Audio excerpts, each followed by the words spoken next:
실생활에서 많이 사용되는 한국어 대화 표현은 외국인 학습자가 한국 생활에 빠르게 적응하고 한국인과 자연스럽게 소통할 수 있도록 돕는 중요한 주제입니다. 몇 가지 주요 실생활 대화 상황과 그에 따른 한국어 대화 표현을 기능 설명과 예시문과 함께 정리했습니다. 전화로 약속을 잡는 것은 일상생활에서 자주 필요한 기술입니다. 상대방과 대화를 시작하고 서로의 일정을 조율하며 마지막에는 예의를 갖춰 마무리하는 과정이 중요합니다. 주요 표현. 지금 통화 가능하세요? 전화를 시작할 때 상대방이 통화 가능한 상태인지 확인하는 예의 있는 표현입니다. 상대방의 상황을 배려하며 대화를 시작할 수 있습니다. 언제 시간이 되세요? 약속을 잡기 위해 상대방의 일정을 묻는 표현입니다. 언제 시간이 괜찮으세요? 라고도 자연스럽게 변형해 사용할 수 있습니다. 약속을 변경할 수 있을까요? 이미 잡은 약속을 조율하거나 변경해야 할 때 사용하는 표현입니다. 상대방에게 변경 가능성을 물어보며 부드럽게 요청하는 것이 중요합니다. 확인하고 다시 전화드릴게요. 바로 답을 줄 수 없을 때 사용하는 표현으로 상대방에게 양해를 구하는 문장입니다. 이 표현을 사용하면 대화가 깔끔하게 마무리됩니다. 통화 감사합니다.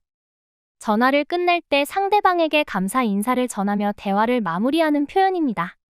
전화 예절에서 빠질 수 없는 중요한 표현입니다. 예시 대화.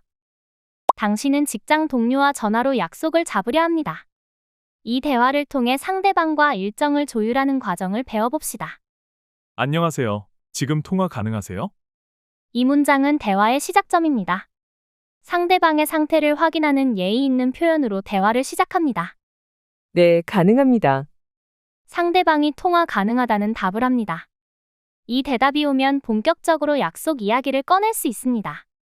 이번 주 금요일 저녁 6시 괜찮으세요? 약속 시간을 제한하는 문장입니다. 상대방의 스케줄을 고려하며 질문을 건넵니다. 아쉽지만 그날은 안 될 것 같아요. 다른 날로 변경할 수 있을까요?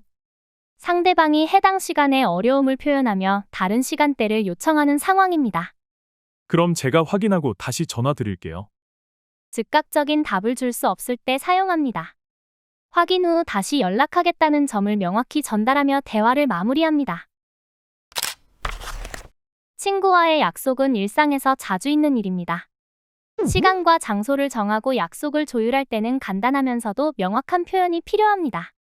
약속 시간을 확인하고 장소를 조율하며 자연스럽게 소통하는 방법을 익혀봅시다. 주요 표현. 오늘 몇 시에 만날까요? 만나는 시간을 정할 때 가장 기본적인 표현입니다. 오늘 대신 다른 날짜를 넣어서 사용할 수도 있습니다. 예를 들어, 내일 몇 시에 만날까요? 로 바꿔 말할 수 있죠.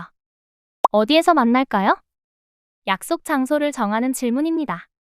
어디는 구체적인 장소 이름으로 대답할 수 있으니 대화 흐름을 이어가기 좋습니다. 약속 장소가 어디예요? 상대방이 약속 장소를 제안했을 때 구체적인 위치를 묻는 표현입니다.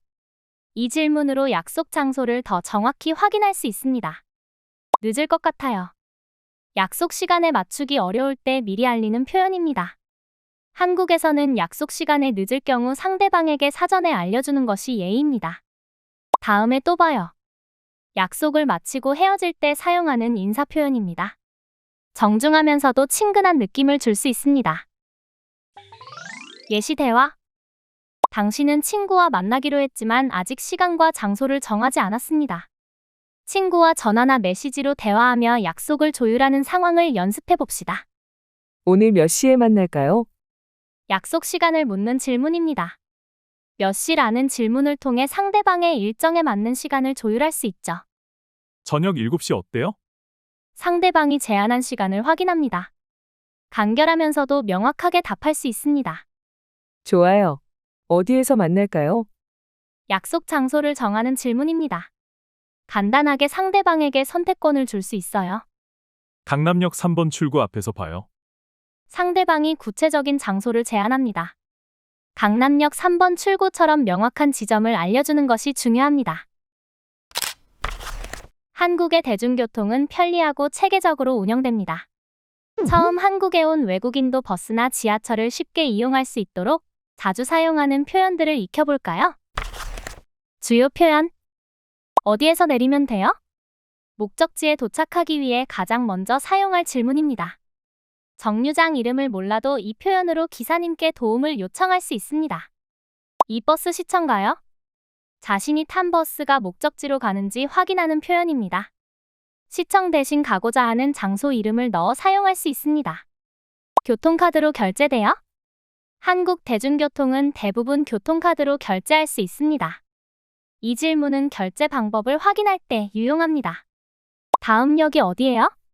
지하철이나 버스를 타고 이동 중에 현재 위치를 확인하거나 목적지가 가까워졌는지 물어볼 때 사용하는 표현입니다. 환승하려면 어디로 가야 해요? 다른 버스나 지하철로 갈아타야 할 경우 환승 방법을 물어보는 질문입니다. 복잡한 노선을 이용할 때 꼭 필요한 표현입니다. 예시 대화. 당신은 버스를 타고 시청으로 가려고 합니다. 목적지에 도착하기까지 필요한 정보를 버스 기사님께 묻는 상황을 연습해 봅시다. 이 버스 시청가요?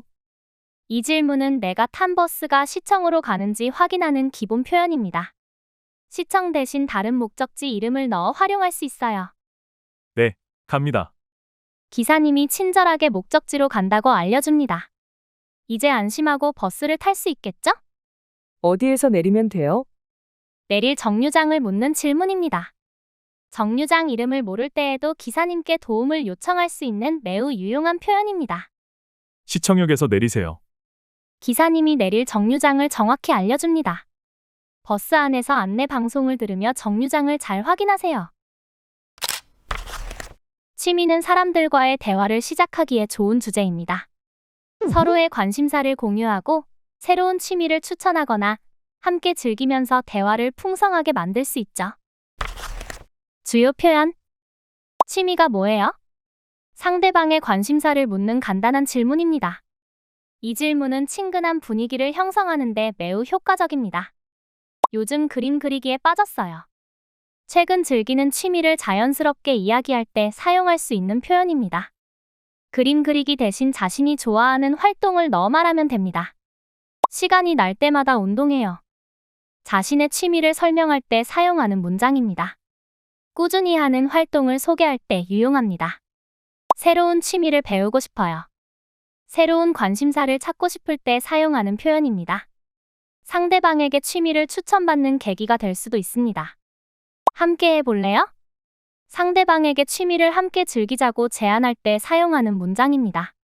친밀감을 높이는 데 도움이 됩니다. 예시 대화. 당신은 친구와 취미에 대해 이야기하고 있습니다. 서로의 관심사를 공유하며 대화를 나누는 상황을 연습해 봅시다. 취미가 뭐예요? 상대방의 관심사를 묻는 질문입니다. 대화를 시작하기에 좋은 오프닝이죠. 저는 요리하는 걸 좋아해요. 간단하고 명확하게 자신의 취미를 소개합니다. 요리 대신 자신의 취미를 넣어 응용할 수 있습니다. 요즘은 어떤 요리를 만들고 있어요? 상대방의 취미에 관심을 보이며 구체적으로 질문합니다. 이렇게 하면 대화가 자연스럽게 이어집니다. 한국 전통 음식을 배우고 있어요. 배우고 있는 활동이나 흥미를 설명하는 문장입니다. 상대방이 더 많은 질문을 할 수 있는 계기를 제공합니다. 새로운 집을 찾거나 이사를 준비할 때는 필요한 질문을 명확히 하는 것이 중요합니다. 집을 구하는 과정에서 월세, 보증금, 동네 환경 등 꼭 알아야 할 정보를 확인하는 것이 필수적입니다. 주요 표현. 방을 구하고 있어요. 집을 찾고 있음을 알릴 때 사용하는 표현입니다. 부동산 직원이나 집주인과의 첫 대화에서 유용하게 쓸 수 있습니다. 월세는 얼마예요? 매달 지불해야 하는 월세를 묻는 질문입니다. 월세는 보증금과 함께 중요한 요소이므로 꼭 확인해야 합니다. 보증금은 얼마인가요? 집을 빌릴 때 필요한 초기 예치금의 금액을 확인하는 표현입니다. 한국에서는 보증금이 큰 금액으로 설정되는 경우가 많으니 반드시 물어보세요. 이 동네는 조용한가요? 거주 환경이 평온한지 확인하는 질문입니다. 조용한 환경이나 주변 편의시설이 중요한 경우 꼭 물어보는 것이 좋습니다. 인터넷 설치는 어떻게 하나요? 새로운 집에서 인터넷 연결 방법을 확인할 때 사용하는 표현입니다. 한국에서는 인터넷 설치가 빠르고 간편하지만 미리 확인해 두는 것이 좋습니다. 예시 대화. 당신은 새로운 집을 찾기 위해 부동산을 방문했습니다. 집에 대한 정보와 환경을 물어보며 적합한 집을 고르는 상황을 연습해 봅시다. 방을 구하고 있는데 이 집 월세는 얼마예요? 자신의 상황을 설명하며 월세 금액을 확인하는 질문입니다. 월세와 보증금을 함께 물어보면 더욱 효율적이겠죠. 월세는 50만 원이고 보증금은 500만 원입니다. 부동산 직원이 월세와 보증금을 알려줍니다. 금액이 적절한지 판단하며 추가 질문을 이어가세요. 이 동네는 조용한가요? 동네의 환경을 물어보는 질문입니다. 소음이 없는지, 생활하기 좋은지 확인하는 데 유용합니다. 네, 조용하고 편의시설도 많습니다. 직원이 동네의 장점을 설명합니다. 이 답변을 바탕으로 집의 위치를 고려할 수 있습니다.